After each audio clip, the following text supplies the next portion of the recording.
கனிம வளத்துறை மானிய கோரிக்கை மீதான விவாதத்தின் தொடர்ச்சியாக என்னுடைய பதிலை தொடங்குகிறேன். விடுதலை போராட்டத்தில் இந்தியாவிலேயே முதல் பெண் குரலாக ஓங்கி ஒலித்து வெள்ளையனை அலறச் செய்த வீரமங்கை வேலுநாச்சியார். வீரத்தின் விளை நிலவமாகவும் வெள்ளையர்களுக்கு சிம்மசொப்பனமாகவும் விளங்கிய மருது சகோதரர்கள். பாகனேரின் நாட்டை ஆண்டு வெள்ளையர்களை போர் திறனால் அன்று செய்த வாழுக்குவேலி அம்பலம். ஆங்கிலேயரின் கிழக்கிந்திய கம்பெனி படைக்களத்தை தற்கொலை படையாய் உடைத்து நோக்கிய உடையால் பெண்கள் படை தளபதி வீரமங்கை குயிலி. ஆங்கிலேயர்கள் மற்றும் ஆற்காடு நவாப்புகளுடன் நெஞ்சுரத்துடன் வீரப்போர் புரிந்து இன்னுயிர் இழந்த மாமன்னர் முத்துவடுகநாத தேவர்.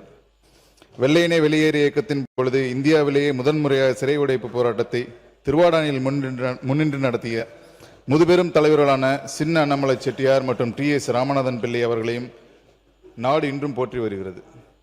இப்படி வீரத்தின் விளைநிலமாகவும் தியாக செம்மல்களின் பிறப்பிடமாகவும் விளங்கிய புனித பூமியாம் ராமநாதபுரத்தில் இருந்துதான் சிவகங்கை மாவட்டம் தோன்றியது. பார்போற்றும் தேசிய தலைவர், ஆன்மீகத்தையும் அரசியலையும் தனது இரு கண்களாக கொண்டவர் தெய்வத்திரு முத்துராமலிங்க தேவர் அவர்கள் பிறந்தது புனித பூமியான ராமநாதபுரம் மாவட்டத்தில்தான். உலக நாடுகளுக்கே இந்தியா ஒரு வல்லரசு என்று பறைசாற்றும் அக்னி ஏவுகணை சோதனையை வெற்றிகரமாக நிறைவேற்றி இந்தியாவின் ஏவுகணை மனிதர் என்ற சிறப்பு பெற்ற முன்னாள் மேதகு இந்திய ஜனாதிபதி திரு அப்துல் கலாம் ஐயா அவர்கள் பிறந்ததும் அதே மண்ணில்தான். இத்தகைய வீரமும் தீரமும் ஆற்றலும் அறிவும் பொதிந்த இப்புனித பூமியில் தோன்றிய தங்க தளபதிதான் மாண்புமிகு தமிழ்நாடு முதலமைச்சர் என்பதை நான் இங்கே பெருமையுடனும் கர்வத்துடனும் சொல்லிக் கொள்கிறேன். விலை மதிப்பற்ற வைரங்கள் பிறக்கும் மண்ணில்தான் மீண்டும் அரிய வைரங்கள் தோன்றும்.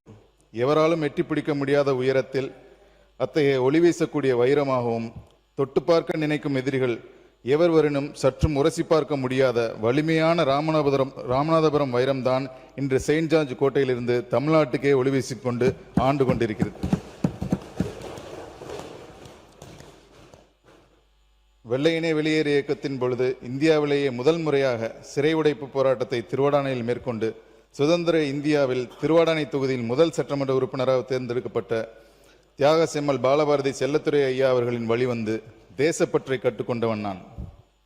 எனது தந்தை இந்திய கப்பல் படையில் இந்தியாவின் பல பகுதியிலும் தேசத்திற்காக பணியாற்றி தேசப்பற்றை எனக்கு தினம் தினம் சொல்லி வளர்த்த என் தந்தை அவர்களுக்கு எனது நெஞ்சார்ந்த நன்றிகள். எனது தந்தை தந்த தேசப்பற்றுடன் சேர்த்து நம் தாய் தமிழ்நாட்டு மக்களின் மீதான பற்றையும் என்னிடம் வளர்த்தெடுத்து பல்மருத்துவரான என்னை தாவகாவில் ஒரு பக்குவமிக்க மக்கள் தொண்டனாக களப்பணியாற்ற தூண்டியவர் நம் தளபதி.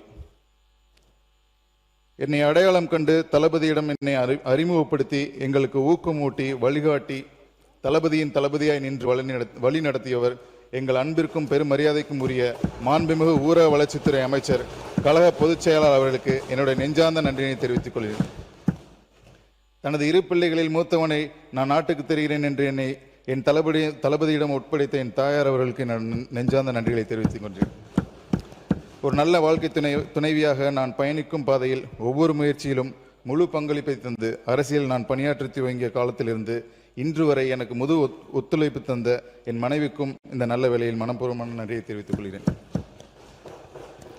இன்றும் கூட்டு குடும்பமாக வாழும் எனது குடும்ப உறுப்பினர்கள் அனைவருக்கும் எனது நன்றியை தெரிவித்துக் கொள்கிறேன். தேர்தல் காலத்தில் என்னோடு தோளோடு தோள் நின்று வெற்றிகரமாக பாடுபட்ட எனது நண்பர்களுக்கும் இரவு பொருள் பாராது வெற்றி ஒன்றே